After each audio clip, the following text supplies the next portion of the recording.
Inundadas a causa de las lluvias de las últimas horas, así lucen las casas de la comunidad Nueva Concepción del municipio de Tecoluca en San Vicente.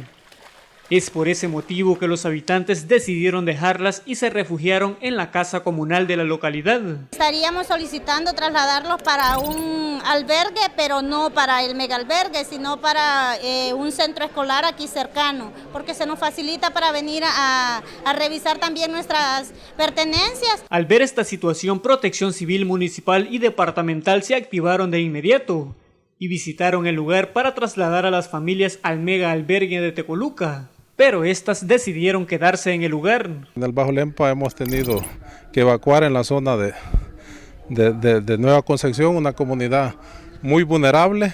En Santa Marta también tenemos una familia albergada en la comunal. En total son 220 familias las afectadas por las lluvias en el municipio de Tecoluca.